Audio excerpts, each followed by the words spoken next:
할렐루야. 사랑합니다. 우리가 예배드리는 것이 큰 특권인 줄로 믿습니다. 같은 민족이지만 북한에 사는 사람들은 예배 드리고 싶어도 못 드립니다.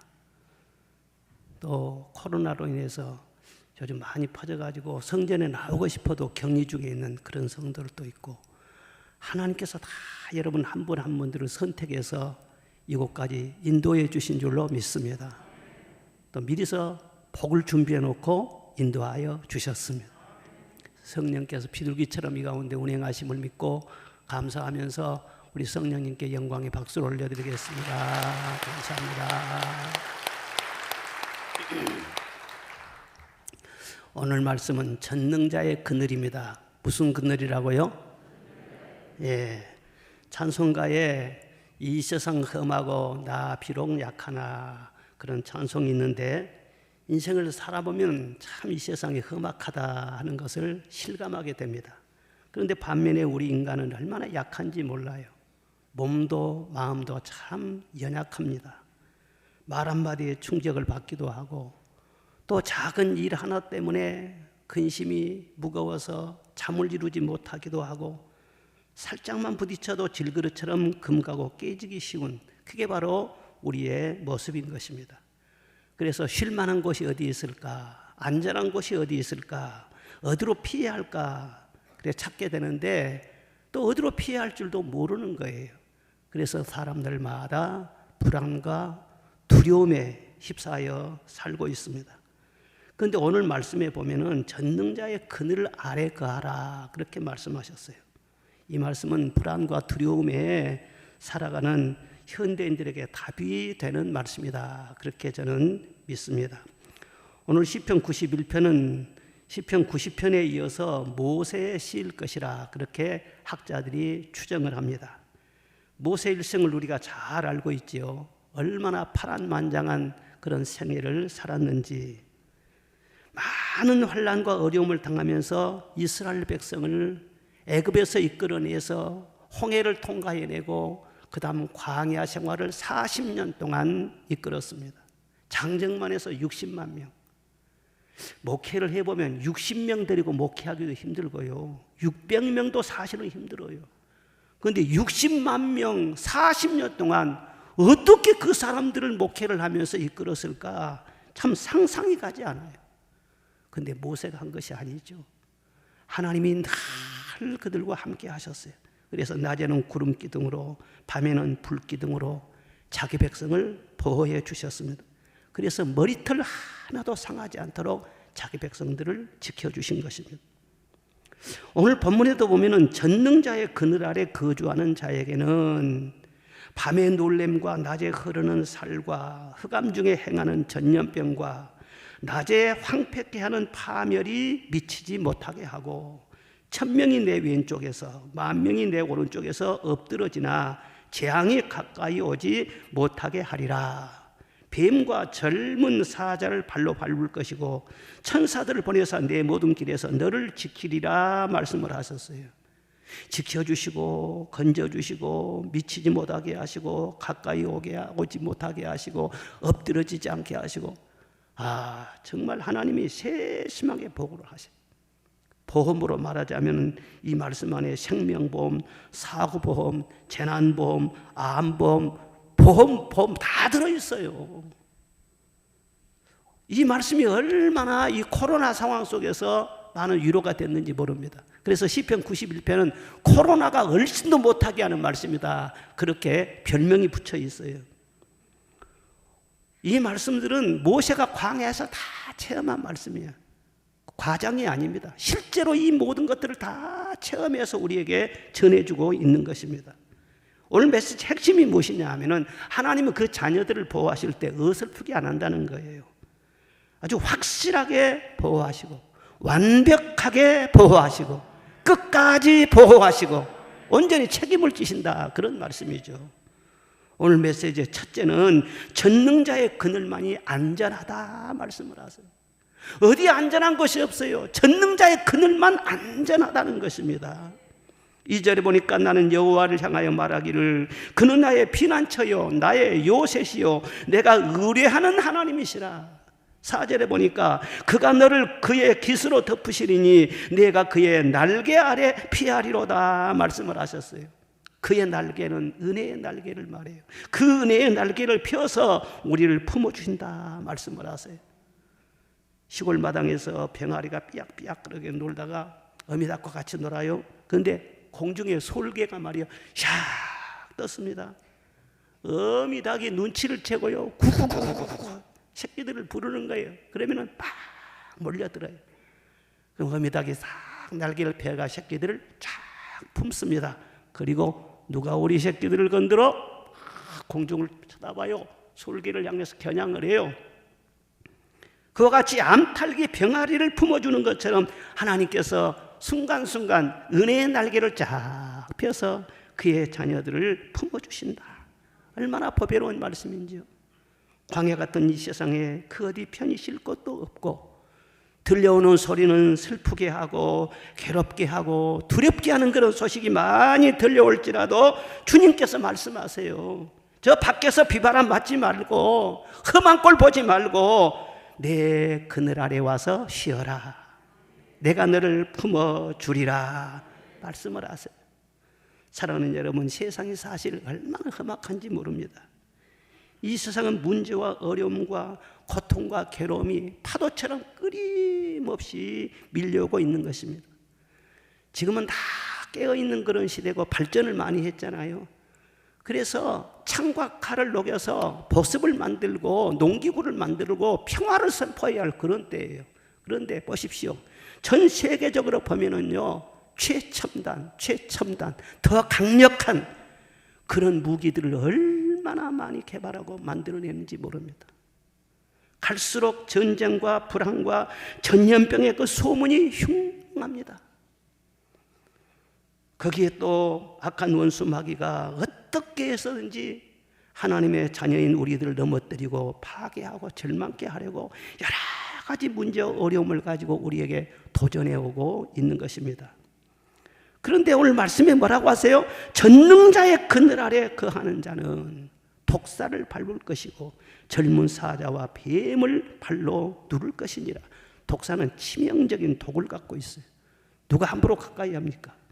또 누가 감히 젊은 사자를 발로 받겠습니까? 그런데 하나님이 나의 전능자가 되어주시면은 원수마귀의 모든 그 능력을 제어할 수 있는 힘과 권세를 주신다고 약속하신 거예요.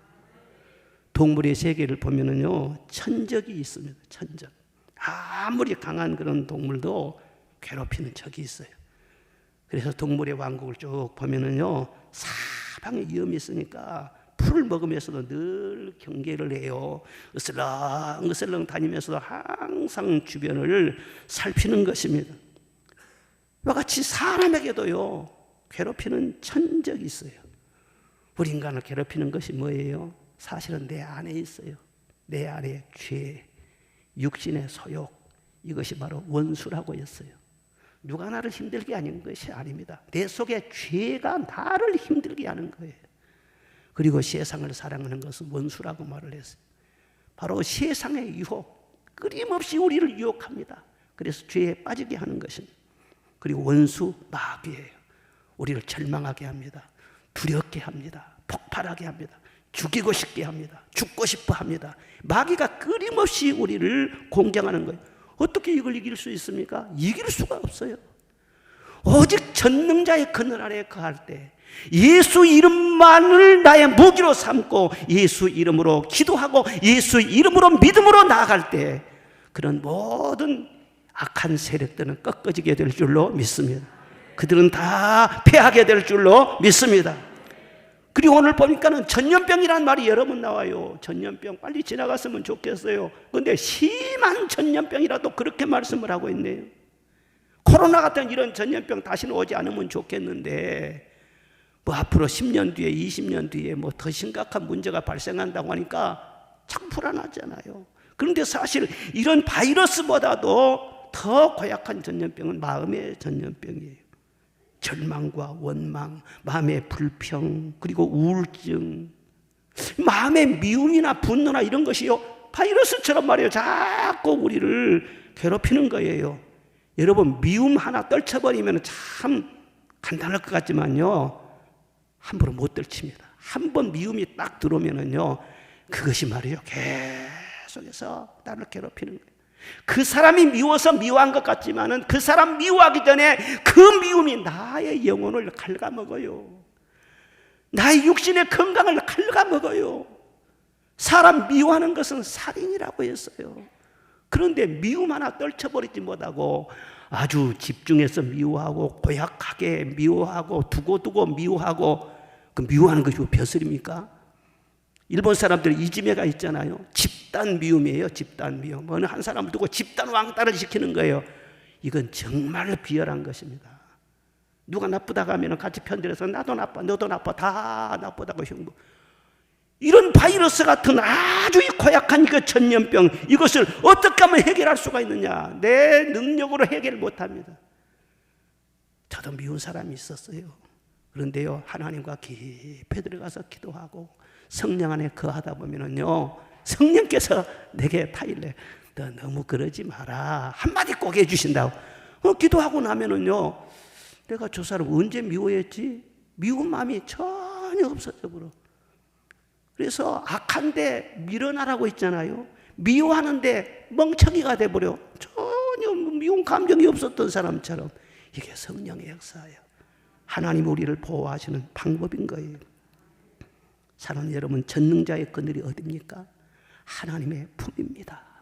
하나님의 사랑입니다. 예수님의 이름입니다. 그리고 십자가의 그늘인 줄로 믿습니다. 예수님의 십자가 생각하면 마음이 찡하지 않습니까? 그 누가 나의 죄짐을 대신 짊어져 주었습니까?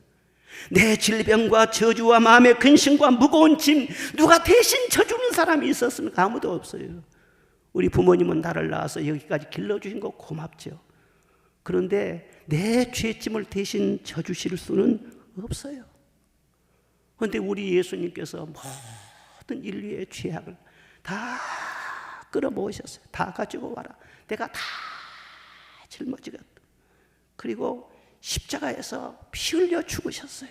내가 다 이루었다. 너희들의 문제도 다 이루었다. 인생 문제 다 이루었다. 너희 가정 문제도 내가 다 해결했다. 그 말이에요. 3일 만에 부활하셨어요. 사망 권세를 깨뜨리셨어요. 그 십자가 그늘 외에는 우리에게 참 안식을 줄 곳이 없습니다. 오늘 찬송 불렀잖아요. 십자가 그늘 아래 나 쉬기 원하네. 저 햇빛이 이미 뜨겁고 또 짐이 무거워. 이 광야 같은 세상에 늘 방황할 때 십자가 그늘에 내 쉴 곳 찾았네. 참 십자가 그늘 생각만 하면요, 얼마나 위로가 되고 평안이 되는지 몰라. 주 안에 있는 나에게 딴 것이 몇 살이야. 우리 한번 불러봅시다. 주 안에 있는 나에게 단 근심 있으랴. 십자가 밑에 나가 내 짐을 풀었네. 그렇습니다. 주님을 찬송하면서 할렐루야 할렐루야. 내 앞길 멀고 험해도 나 주님만 따라가리. 아멘. 그늘 안에 있는 것과 그늘 밖에 있는 것은 큰 차이가 있는 것입니다. 주님 품 안에 믿음으로 거하시기를 바랍니다. 십자가 그늘 아래 믿음으로 거하시기를 바랍니다. 내 모든 짐을 다 주님의 십자가에서 담당하여 주신 줄로 믿습니다. 해결하여 주신 줄로 믿습니다. 그 믿음으로 주님의 십자가 꽉 붙잡으시기를 바랍니다. 왜 교회에 나옵니까? 인생에 짐 맡기려고 나오는 거예요. 왜 예수 믿습니까? 내가 살려고 믿는 거예요. 왜 예배를 드립니까? 내가 성령 받기 위해서 예배를 드리는 거예요. 예배가 전능자의 그늘이기 때문에, 교회가 전능자의 그늘이기 때문에, 그래서 우리가 교회에 나와서 예배드리고 주님을 바라보지 않습니까? 하나님의 교회 안에서 늘 은혜롭게 신앙생활하고 서로 사랑하고 격려하면서 천국을 연습하는 성도들의 삶이 얼마나 안전하고 얼마나 복스러운지 몰라요. 찬송가에 그랬어요. 만세만성 열린 곳에 내가 숨어 있으니 원수막이 손 못 대고 환난 풍파 없도다. 만세반석 열린 곳에 내가 편히 쉬리니 나의 반석 구주 예수 나를 숨겨주소서. 교회는요, 숨는 곳입니다. 죄인이 와서 숨는 거예요. 교회 와서 은혜 안에 주님의 보혈의 은총 안에 꽉 숨으면 원수 마귀가 찾을 수가 없습니다. 사냥할 수가 없습니다. 이미 예수 그리스도는 마귀를 이겼습니다. 사망 권세를 이겼습니다. 지혜로 보나 능력으로 보나 마귀하고는 차이가 많이 나는 거예요. 그래서 교회 안에서 숨는 하나님의 자녀들을 절대로 원수 마귀는 넘어뜨릴 수가 없는 것입니다. 머리털 하나도 상함이 없을 줄로 믿습니다. 원수 마귀 손 못 대고 환난 풍파 없도다. 원수 마귀가 손을 못 댑니다. 못 댑니다. 못 댑니다. 예수의 피가 내 안에 있기 때문에. 죄에 매여 죽을 인생 편히 쉬기 바라나. 그렇죠. 편히 쉬기 바라는 어디 쉴 곳 있어요? 주님의 품 안에, 십자가의 그늘 아래, 전능자의 그늘 아래 편히 우리가 쉬는 거예요. 이런 은혜 생활을 하는 것을 여러분 감사하시기를 바랍니다. 그리고 어디 십자가 그늘 알, 또 하나님의 성전 그늘보다 더 좋은 데가 있는가, 더 어디 실망하는 곳이 있는가, 자꾸 유혹받지 말고 밖으로 눈 돌리고 그러지 말라는 거예요. 한번 전능자의 그늘 아래에 들어왔으면요, 요동이 없어야 돼요. 자꾸로 밖으로 기웃거리고 그러지 말고 영원히 주님의 품 안에 거하는 그것이 바로 지혜 중에 지혜인 것을 믿으시기를 바랍니다. 내 안에 거하라는 거예요. 애굽 땅에 재앙이 닥쳤습니다. 바로가 하나님의 백성들을 계속 괴롭히니까 하나님께서 내 백성을 보내라 하시고 이 완악한 바로를요, 재앙으로 막 치셨어요. 피재앙, 개구리재앙, 이재앙, 파리재앙, 메뚜기재앙, 독종, 우박, 흑암, 이런 재앙으로 계속 내리치신 거예요. 정신을 차릴 수 없을 정도로 온 애굽 전체가 아우성이에요. 아비규환이에요. 그런데도요, 고센 땅에는 재앙이 전혀 없어요. 평온하고 안전합니다. 아무 일 없습니다. 그런데 마지막 날에는 이 고센 땅도 소용이 없어요. 죽음의 사자들이 돌아다니면서 닥치는 대로 사람이든지 짐승이든지 장자는 모조리 죽여놨습니다. 그러니까 저 맷돌을 돌리는 하녀의 집에서도 통곡 소리가 나고 바로의 궁궐에서도 통곡 소리가 나고 온 애굽 전체에 통곡 소리가 진동했습니다. 그런데 그때 하나님께서 모세를 통하여 말씀하셨어요. 내 사랑하는 이스라엘 백성들은 집에 문설주에 양의 피를 바르고 그 집안에 꼭 있어라. 절대 밖으로 나오지 말라 말씀을 하셨어요. 그래서 양의 피를 다 문설주에 발라놓고 문을 걸어 잠고 집안에 꼭꼭 숨어 있었습니다. 그런데 죽음의 사자들이 막 돌아다니는 거예요. 이 죽음의 사자는 애굽 사람인가 이스라엘 사람인가 이거 분간을 못해요. 한 가지밖에 분간을 못해요. 피가 있느냐 피가 없느냐. 피가 없으면 무조건 들어가서 죽이는 거예요. 그런데 피가 있으면요, 누가 됐든지 간에 말이에요, 들어가질 않는 거예요. 그러니까 피 있는 집 안에 있어야만 보호를 받는데 그 집을 떠나가서 돌아다니다가는 죽음의 사자에 칼 맞아서 언제 어떻게 죽을지 모르는 거예요. 그러니까 절대로 집 밖으로 나가지 말라, 안에 있어라 말씀을 하세요. 그리고 이스라엘 백성들이 그 명령대로 양의 피를 다 문설주에다 바르고는요, 한 사람도 나가질 않는 거예요. 그래서 다치거나 죽은 사람 없이 다 애굽에서 탈출을 했으면 양의 피 때문에 밖으로 돌아다니지 않았기 때문에 안전하게 다 홍해를 건널 수 있었던 거예요. 이 애굽은 세상을 상징하는 거예요. 그리고 고센 땅은 하나님의 성전을 상징하는 것입니다. 내 영혼이 살려면은 양의 피, 주님의 보혈의 흔적이 있는 성전에 머물러야 된다는 거예요. 밖으로 돌아다니지 말라는 거예요. 성전의 보호를 받으라는 거예요. 광야에 머물면서도 그랬어요. 이스라엘 백성들이 진 위에, 그러니까 성막 위에 정확히 말하자면은 구름기둥, 불기둥이 항상 있었습니다. 그래서 성막을 중심으로 해서 십자가의 대열을 딱 긋게 질서를 지키면서 이스라엘 백성들이 진을 치기도 하고 행진을 하기도 하고 그렇게 광야 생활을 하도록 했습니다. 질서를 잘 지켜라. 잘 지켜라. 거기에서 이탈하지 말아라. 그러면 성막 위에 항상 구름 기둥이 있어서 너희들을 보호해 줄 것이고, 어디로 갈지 알지 못하는 그런 내일의 문제에 걱정할 거 하나가 없다. 구름 기둥이 다 알아서 인도를 해 주신다는 것입니다. 절대로 그 진을 떠나지 말라, 그렇게 말씀을 했는데, 이스라엘 백성들이요, 저 모압 사람들 어떻게 사나, 암몬 사람들 어떻게 사나, 자꾸 밖으로 눈이 돌려지는 거예요. 호기심이 많아가지고.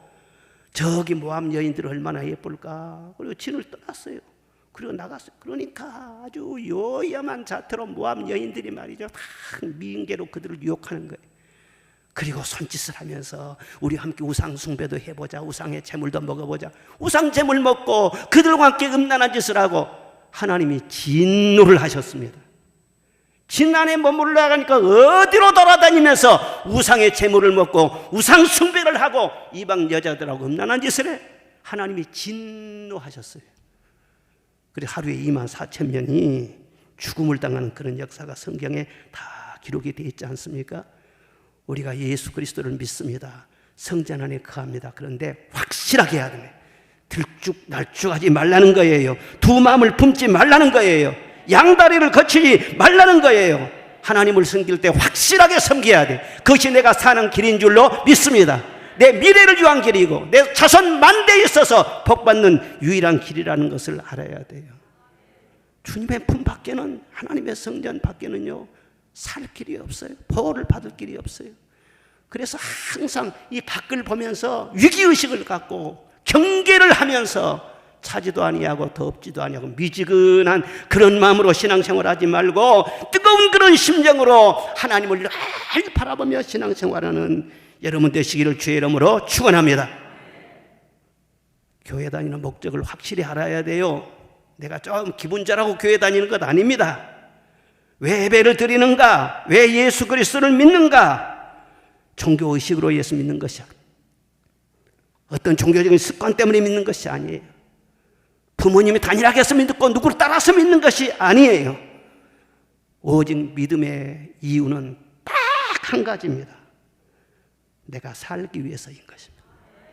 내 영혼 살기 위해서인 것입니다. 십자가 끈을 벗어나면, 성전 벗어나면 내 영혼이 보호받을 길이 없어요. 성전을 다니면서도 자꾸 세상 밖을 보면서 말이죠, 돌아다니고 그러다가 죄의 유혹을 받고 마귀의 밥이 되고 그런 일이 있어서는 안 되는 것입니다. 신앙생활은 살기 위해서예요. 예수를 믿으면서도 생명을 사랑하지 못하고 자기 영혼을 사랑하지 못하고 뭐 취미생활한 것처럼 고상한 척하면서, 요즘 가나안 교인요, 안 나가 교인요, 그런 타락한 사람들 되지 마시고 여러분 주의 전에 거하는 자가 복이 있는 것을 믿으시고 여호와의 그늘 아래 거하시기를 바랍니다. 사실요, 그리스도인들은 성전 떠나면 머물 곳이 없는 사람들이에요. 천국도 성전입니다. 하나님이 성전이십니다. 그 천국에 들어가지면 어디로 가야 돼요? 지옥으로 떨어지는 것이죠. 하나님의 은혜의 그늘, 전능자의 그늘 아니면 어디로 가야 돼요? 보호를 받을 길이 없어요. 그래서 주의 성전 외에는 떠날 곳이 없어. 갈 곳이 없어요. 세상적으로 가봐야 천적꾸러기 돼. 세상에 가봐야 힘이 있고 백그라운드 좋고 뭐 인기가 좋고 실력 있고 뛰어나고 그런 사람 골라가지고 그런 사람 높여주고 띄워주고 다 이름 내주고 그러는 것이지, 세상에 연약한 사람들을 누가 인정해 줍니까? 누가 알아줍니까? 그런데 교회에 오면은요, 최소한 하나님의 아들이에요. 왕 같은 제사장이에요. 하나님의 걸작품이에요. 너는 내 유업을 이을 자라, 천국의 상속자라 말씀을 해주시고 우리 한 사람 한 사람 얼마나 존귀하게, 얼마나 영화롭게 보시는지 몰라. 이 전능자의 그늘 아래에서 영원토록 보호받고 기쁨을 누리며 사는 우리 모두가 되시기를 주의 이름으로 축원합니다. 둘째로는 이 전능자의 그늘 아래에서만 참 행복이 있다는 거예요. 오늘 14절에 보니까 하나님이 이르시되 그가 나를 사랑한즉 내가 그를 건지리라, 그가 내 이름을 안즉 내가 그를 높이리라 말씀을 하셨어요. 그런데 여기 사랑한다는 원어의 뜻이 무엇이냐 하면은 가까이 있다, 붙어 있다, 그런 뜻이 있습니다. 그러니까 사랑하는 사람을 가만 보세요. 늘 가까이 있으려고 하고 그렇잖아요. 친구들도 서로 사랑하면 늘 가까이 하는 것입니다. 연인들끼리 말이죠, 늘 가까이 하는 것입니다. 각 결혼한 신혼부부들 보면은요, 늘 가까이. 교회 오면서도요, 서로 손잡고 오고요. 또 예배 드리면서 보면 딱 옆에 앉아가지고는요, 늘 관심을 갖는 거예요. 그리고 어떤 사람은 눈치 없이 예배 드리면서도, 설교 들으면서도 옆에 쿡쿡 찌르고 말이죠. 속닥속닥 그러고요. 예배 끝난 다음에 나가면서도 손잡고 항상 붙어 다녀. 참 보기 좋지 않습니까? 잠깐 헤어지다가도요, 금방 전화하고, 금방 또 문자 날리고, 관심이 늘 가지는 거예요. 사랑하기 때문에. 전능자의 그늘은 은밀한 곳이라고 말씀했어요. 전능하신 우리 하나님과 은밀한 곳에 가면서 은밀한 대화가 이루어지는 거예요. 은밀한 인격적인 교제가 이루어지는 것입니다. 하나님은 인격자이십니다. 성령은 인격자이십니다. 그래서 전능자의 그늘 아래서 우두커니 예배만 드리고 있는 것이 아니라 주님은 다 들으십니다. 주님은 언제나 말씀하십니다. 뜨거운 사랑에 가슴이 있습니다. 그래서 늘 우리에게 말씀하시고, 우리의 말씀을 듣기를 원하시고, 사랑의 대화, 교제, 이걸 계속하게 하신 거예요. 남이 알지 못한 은밀한, 알 사람이 없어요. 주님과 나만 아는 은밀한 교제, 여기에 참 영적인 기쁨이 있고 진정한 행복이 있는 거예요. 이스라엘이 광야 생활을 할 때 얼마나 불편했겠습니까? 40년 광야 생활을 하면서 너무너무 불편한 것이 많아요. 에휴, 힘들다, 뭐 답답하다, 차라리 애굽으로 돌아가자. 항의도 하고 집단 행동도 하고, 그러다 뱀에 물리고 전염병 돌고 땅이 갈라져서 매몰되고, 그런 사건들이 광야에서 끊임없이 일어났습니다. 그런데 모세는요, 의외로요, 늘 안정이 되어 있어요. 늘 마음속에는요, 빛이 났었어요. 얼굴도 훤하니 좋습니다. 제일 스트레스를 많이 받아야 할 사람이 모세인데, 모세는 의외로 안정이 되어 있어요. 비결이 무엇이냐? 모든 이스라엘 사람들은 무슨 문제가 있으면 모세를 향해서만 모세 하면서 항의를 하지만, 모세는 그 모든 말을 들을 때 성막에 들어가서 하나님께 말씀을 합니다. 하나님께 늘 대화를 하는 것입니다. 그리고 모세가 달랐던 것은 성막에서 하나님과 깊이 대화하면서 살았기 때문에 하나님께서 주시는 은혜가 있었어요. 출애굽기 33장에 보면은 사람이 자기의 친구와 이야기함 같이 여호와께서는 모세와 대면하여 말씀하시더라 그랬어요. 기도의 차원이 달라요. 모세하고는 얼굴과 얼굴을 대해서 보는 것처럼요, 하나님께서 생생하게 말씀을 해주셨어요. 그래서 거기에서 1시간, 2시간 하나님의 답을 주실 때까지 계속 기도하고 나오면서 보이는 얼굴에 성경이 뭐라고 했어요? 광채가 났다고 했어요. 헌해가지고 하나님의 광채가 그에게 임하니까. 그러니까 하나님 앞에 기도하고 대화했던 것이 그의 기쁨의 원천이었고 참 행복의 비결이었어요. 그리고 건강을 지키는 비결도 있어요. 갔다 오기만 하면 얼굴이 훤했다니까. 40년을 살았는데도 기력이 쇠하지도 아니하고 눈이 흐리지도 아니하고, 아멘한 사람만 그렇게 될 줄로 믿습니다. 아멘! 저는 그런 모세를 정말 사모해요. 존경해요. 야, 얼마나 하나님과 신실하게 깊이 교제했으면 주의 영광이 그에게 그대로 임해. 모세라고 스트레스가 없었겠어요? 많았지요. 그런데 스트레스 받으면 받을수록 그것을 자기 혼자 갖고 끙끙거린 것이 아니라 모든 것을 가지고 하나님과 독대하면서 자기 마음을 다 쏟아놨어요.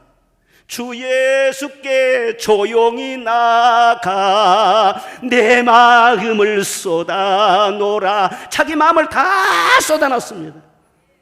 한 번에 이스라엘 백성들이요, 그 광야에서 우리 날마다 만나만 먹으니까 입맛도 없고 실증도 나고 우리 정력이 약해져서 안 되겠어. 고기 좀 줘요, 고기 좀 줘. 아니, 장정만 60만 명인데 이 사람도 어떻게 고기를 준비해서 먹입니까? 모세가 스트레스를 머리끝까지 받았어요. 그래서 민수기 11장에 보면은 여호와께 여짜오되 어찌하여 주께서 종을 괴롭게 하시나이까? 어찌하여 이 짐을 지게 하시나이까? 내가 이 백성들 임신을 했습니까? 내가 이들을 낳았습니까? 나를 향하여 울며 고기를 주어 먹게 하라 하는데 이 모든 백성에게 고기를 내가 어디서 얻어서 줄 것입니까? 나 혼자는 이 모든 백성을 감당할 수 없습니다. 차라리 족합니다. 내 생명을 좀 거두어 주십시오. 나 그만 살고 싶다. 하나님 앞에 가고 싶어요. 그러니까 여호와께서 뭐라고 응답해 주시냐?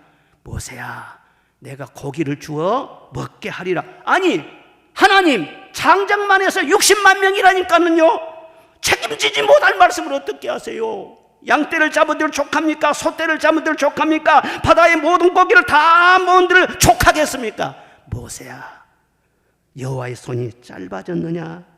내 말대로 된 것을 너의 눈으로 확인하게 될 것이니라.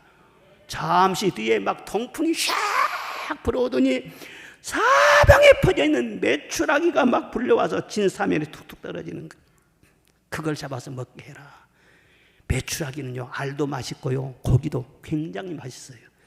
그걸 잡아서 실컷 한 달 동안 코에서 냄새가 나도록 잘 먹었어요. 진짜 맛있네. 그래, 맛있네. 우리가 항의를 하고 봐야 돼.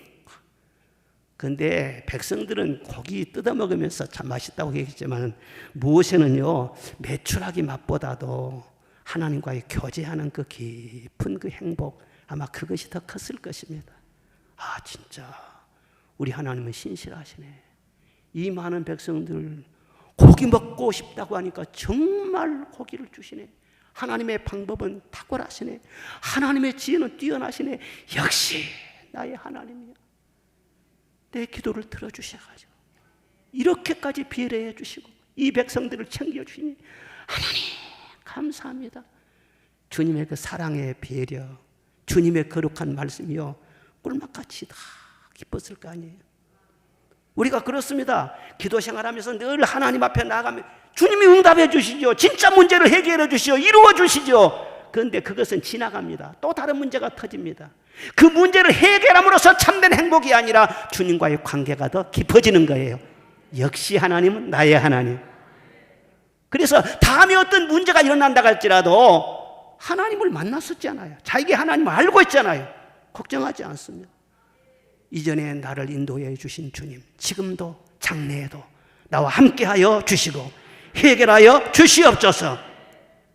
이렇게 늘 하나님과 대화하다 보니까는 모세는요, 축날 틈이 없었어요. 늘 마음에 기쁨이 넘쳤어요. 진정한 행복은요, 먹는데 마시는데 있는 게 아닙니다. 부부간에도 마찬가지예요. 예? 아무리 부인들이 무슨 날마다 밥을 대접해주고 날마다 집안 청소를 해주고 날마다 애들을 말이죠, 아들 딸 10명을 낳아가지고 잘 길러서 해줘서 그렇게 희생을 했을지라도 남편에게서 은사가 곱지 못하고 말이 날카로워 보십시오. 말이 툭툭 던지면서 그렇게 퉁명스러워 보십시오.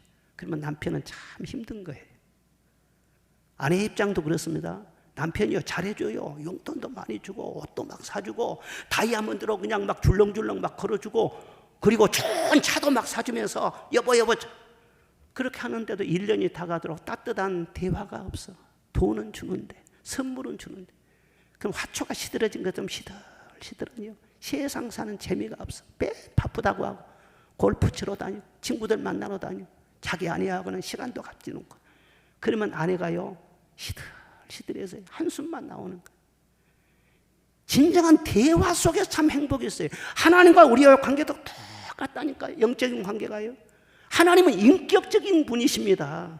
여러분, 이 성전에서 예배를 드리면서도 말이죠, 자기 생각에 딱 사로잡혀 있거나 자기 생각 가지고 와서 그 생각 그대로 가지고 가거나 다른 사람 만나서 사람들 말만 듣고 가거나, 그럼 예배 드리는 효과가 뭐가 있습니까? 하나님을 만나야죠. 하나님의 말씀 속에서 나를 향한 레마가 들려야지요.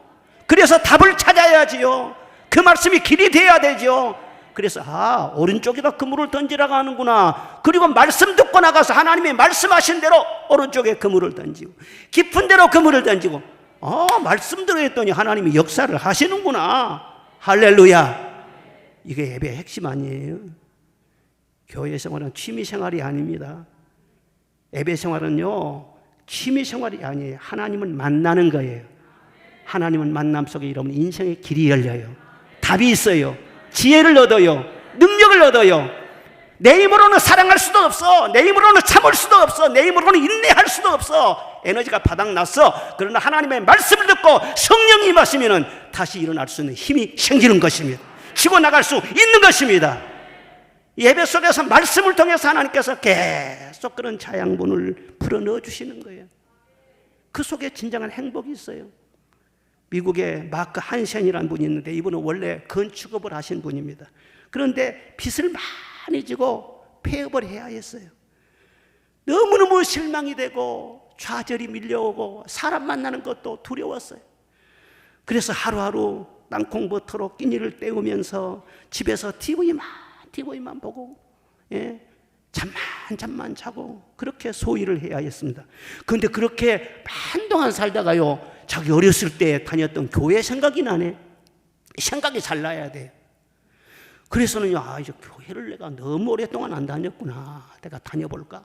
그리고는 다시 교회를 나가기 시작했습니다. 그런데 바로 그날따라 목사님이 설교를 하시는데 창세기 50장 말씀을 전하면서 요셉의 얘기를 한 거예요. 당신들이 나를 해하려 했지만 하나님은 그것을 선으로 바꾸셨나이다. 악을 선으로 바꾸셨어? 악을 선으로 바꾸신 하나님이었어? 그렇지. 그래서 요셉이가 그렇게 영광스럽게 됐지. 그러면 하나님께서 내 인생에 있어서도 내가 최악의 나의 인생을 선으로 바꾸실 수 있다는 말이지. 그렇지. 힘을 얻은 거예요. 한 번 은혜 받으면 인생이 달라진다니까요. 그 다음에는요, 눈에 빛이 번쩍번쩍해요. 용기가 생겨요. 그리고는 계속 성전에 와서 예배를 드리고 성경 읽기 시작하고, 그는 또 책 읽기를 좋아해요. 책을 부지런히 읽고요, 메모하기를 좋아해요. 늘 메모하면서 그렇게 하나님과 함께 그냥 사는 거예요. 전능자의 그늘 아래 그냥 거하는 거예요. 그러기 3년을 했어요. 3년 했는데 자기가 메모하면서 쭉 해놓은 거 보니까는요, 자기가 읽어봐도요, 굉장히 수준이 있네. 이것을 모아가지고 책을 하나 내면은 좋겠다. 그래가지고는 원고를 정리해가지고 출판사로 가지고 왔어요. 그랬더니 보면서 이거 어떻게 이걸 책을 내요? 그거 장사가 안 돼요. 다 거절하는 거예요. 160군데 출판사를 전전했지만 다 거절을 당했어요. 그런데 뉴욕의 어떤 출판사가 말이에요, 쭉 보더니 참 가치가 있네요. 한번 내봅시다. 그리고 딱 출판을 해준 거예요. 그런데 책이 나가자마자요, 얼마나 인기리에 많이 팔리는지 순식간에 전 세계적으로 번역이 돼가지고는요 8천만 부가 팔렸다는 거예요. 8천만 부. 놀라지도 않구만 진짜로. 완전히 이 책 하나가 마크 한센이라고 하는 사람 인생 대박을 터뜨리게 한 거예요. 그 나라 책이 대박을 터뜨리게 한 것이 아니라 그 전에 뭐가 있었어요? 말씀과의 만남이 있었어요. 성전에서 하나님의 말씀을 듣고 그의 영혼이 깨어난 거예요. 그것이 바로 대박으로 이끌어주는 매개가 된 거 아니겠어요? 그렇게 하나님의 말씀은 우리 영혼을 살립니다. 주 음성 외에는 참 기쁨 없도다.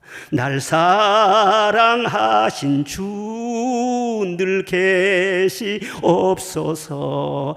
언제 어디서나 하나님의 말씀을 사모하는 여러분 되시기를 바랍니다. 송명희 시인 말이죠. 정말 장애인 중에 장애인 있잖아요. 너무 힘들게 그렇게 인생을 지탱했잖아요. 그런데 그 입에서 나오는 그 시를 보면 얼마나 주옥 같은 시가 많은지 몰라. 여러분 잘 아는 공평이라는 시. 나 가진 재물 없으나, 나 남이 가진 지식 없으나, 나 남에게 있는 건강 있지 않으나, 나 남이 없는 것을 있으니, 나 남이 못 본 것을 보았고, 나 남이 듣지 못한 음성을 들었고, 나 남이 받지 못한 사랑을 받았고, 나 남이 모르는 것 깨달았네. 공평하신 하나님이 그랬죠. 그 구절에 보면 나 남이 듣지 못한 것을 들었다. 다른 사람이 들려지지 않는 그 음성을 들었다는 거예요. 그것이 내 영혼을 깨워주고 나를 행복하게 했고 내 영혼을 살게 하고, 그래서 그걸 정리해서 노래를 만들고 시를 썼더니 수많은 영혼들을 살렸어요. 가장 연약한 자가 가장 많은 영혼을 살리는 사람이 되었어요. 들어야 돼요. 남이 듣지 못한 것을 들어야 돼요. 거기에서 모든 좋은 보화가 쏟아진다는 것을 믿으시기를 바랍니다. 아가서에 보면은 나의 사랑 나의 어여쁜 자야 일어나서 함께 가자. 바위 틈 은밀한 곳에 있는 나의 비둘기야 내가 내 얼굴을 보게 하라. 내 소리를 듣게 하라. 내 목소리는 부드럽고 내 얼굴은 아름답도다 그랬습니다. 우리가 예배를 드릴 때 기도하고 찬송하고 주님의 음성을 주님이 들으시면서요 주님이 행복하게 하는 거예요. 나의 사랑 나의 예쁜 자야 나로 하여금 내 목소리를 좀 듣게 해라. 내 기도 소리를 듣게 해라. 내 찬송 소리를 듣게 해라. 그리고 그 다음 따라오는 말씀이 무엇이냐면 포도원을 흐는 작은 여우를 잡으라 그런 말씀이 나옵니다. 즉 하나님과 지금 아주 달콤한 교제를 하고 있는데 그것을 작은 여우가 와서 방해를 치는 거예요. 그 작은 여우 빨리 잡아내라는 거예요. 그 작은 여우가 뭐예요? 큰 문제는 아니에요. 그런데 그게 우리 마음을 어둡게 하고 주님과의 교제를 방해해요. 그런 마음속에 슬픔, 탄식, 걱정거리, 고민, 스트레스, 또 비방 이런 것들이에요. 그런 것들을 잡아내라는 거예요. 왜? 근심하면서 쓰레받으면서 대화하면 주님의 마음이 안 좋아. 그래서 주님과 늘 깊이 긴밀하게 교제하고 늘 사랑으로 함께하는 사람은요 밝은 표정으로 가벼운 마음으로 기쁨으로 대화할 수 있도록 작은 여우를 잡아주시는 줄로 믿습니다. 문제를 해결하여 주시는 줄로 믿습니다. 그래서 영혼이 잘된 같이 범사에 잘되고 강건하게 하시고 주님과 늘 친밀한 사람 보면 항상 기뻐요. 그런 사람 보면은요 얼마나 제가 부럽게 보이는지 몰라요. 이게 예수 믿는 사람 핵심 아니에요? 마지막 세 번째로는 전능자의 그늘 아래 영화롭게 되는 길이 있습니다. 예? 전능자의 그늘 아래 거할 때 그 사람은 반드시 현상 유지만 된 게 아니라 갈수록 발전해가지고 나중에 영화롭게 된다는 거예요. 할렐루야. 오늘 말씀 보면은요 하나님은 완벽하게 보호하신다고 했잖아요. 건져주시고 덮어주시고 재앙에 가까이 미치지 못하게 하시고 지켜주시고 사자를 밟게 하시고 두려움이 없게 해주시고 내가 너를 높여줄 것이라 완벽하게 보호해 주시겠다 말씀을 하고 있어요. 그런데 15절 말씀에 보니까 그들이 환난 당할 때 그렇게 말씀하고 있습니다. 아니 완벽하게 보호하신다면서 무슨 또 환난이란 말이 나옵니까? 환난이 없어야 되는 것 아닙니까? 그렇게 생각할 수 있겠죠. 그런데 환난 당할 때가 있다는 거예요. 이렇게 하나님이 완벽하게 보호해 주셔도 환난의 때가 있다는 거예요. 그런데 성도의 이 환난은 이 세상 당하는 사람들의 환난과 다르습니다. 차별화가 되는 것입니다.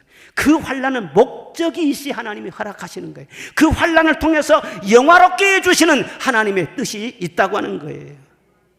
마치 금광에서 캐낸 금을 용광로에 여러 번 넣어가지고 불순물을 다 제거해요. 그러면 순금이 되는 것처럼 이 환난과 고난을 통해서 우리 찌꺼기들을 다 제거해내고 우리 믿음을 온전히 하나님 한 분만 바라보는 그런 믿음으로 새롭게 빚어 만드시는 것입니다. 그래서 그 나중은 더 영광스럽게 만들어 주신다 약속을 하고 있어요. 그래서 하나님이 존귀하게 보시는 믿음의 유인들 중에서는요 환난의 때가 없는 사람이 없습니다. 다 환난을 통과했습니다. 잘 아는 요셉 보세요. 형들에게 인신매매 당했지요. 노예 생활을 했지요. 강간 미수범으로 누명을 쓰고 감옥에 갇히는 신세가 되었지요. 사람들에게 배신을 당했지요. 아는 사람 하나도 매급당해서 누가 자기를 변호해 줍니까? 너무너무 억울한 거예요. 그런데 하나님이 다 함께 하셨다고 했어요. 창세기 39장에 보면은 하나님께서 요셉과 함께 하시니 그가 형통하였더라.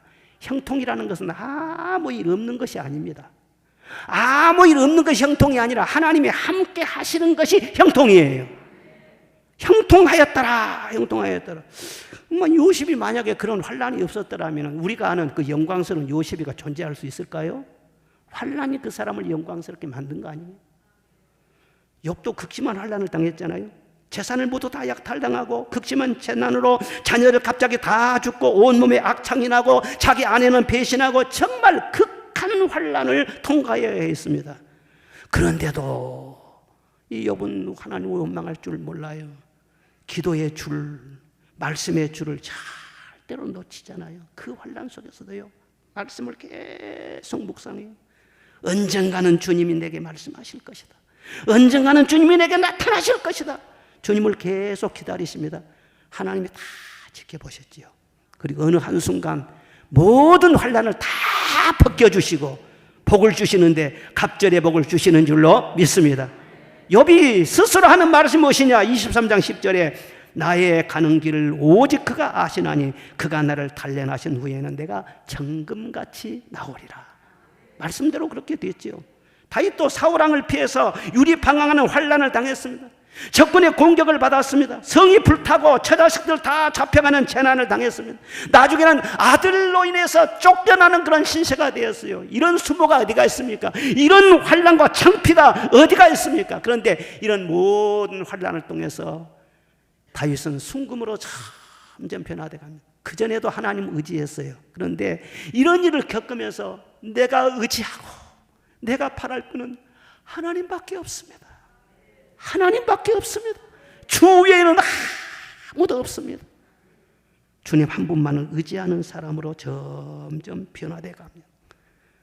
그런 만큼 하나님께서 더 그를 존귀하게 하시고 더 신령한 은혜를 주시고 나중에는 예수님 조상이 되는 복까지 그에게 주시지 않습니까? 다윗이 한 말이 있어요. 고난당하는 것이 내게 유익이다. 고난이 그를 그렇게 빚어서 만들었다는 거예요. 아브라함도 모세도 예수님도 다 그 길을 가셨다는 것을 잊지 말아야 됩니다. 그런데 이 환난 때는 어떻게 해야 되냐? 가만히 그러면 지나가기를 기다리고만 있어야 되나? 그게 아니라 오늘 말씀에 그가 내게 간구하리니 내가 그에게 응답하리라 그랬어요. 환난 당할 때는 간구하라 말씀을 하세요. 그러면 내가 건져줄 것이다. 너를 영화롭게 할 것이다. 간구, 기도를 강조하고 있어요. 예수님도 환난 때에 기도하라고 늘 말씀하셨어요. 지금까지는 너희가 내 이름으로 아무것도 구하지 아니하였으나 구하라. 그리하면 받으리니 너의 기쁨이 충만하게 될 것이니라. 에레미야 33장에 너는 내게 부르짖으라 내가 네게 응답하겠고 내가 알지 못하는 크고 비밀한 일을 보이리라. 할렐루야! 할렐루야! 이 세상에 말이죠, 무엇을 얻든지 투자를 하지 얻는 것은 하나도 없어요. 뭔가를 투자해야 돼요. 투자해야. 그런데 주님 앞에 나갈 때는 빈손으로 나가. 빈손 들고 앞에 가 십자가를 붙드네. 빈손 들고 앞에 가. 언제 내가 하나님 앞에 맡겨놨어요. 그런데 하나님 다 불쌍히 여겨주세요. 내 기도를 들어주세요. 염치도 없지. 그런데 하나님은 사랑하셔가지고 다 들어주시고 또 들어주시고 또 들어주시고 더 많이 들어주시고.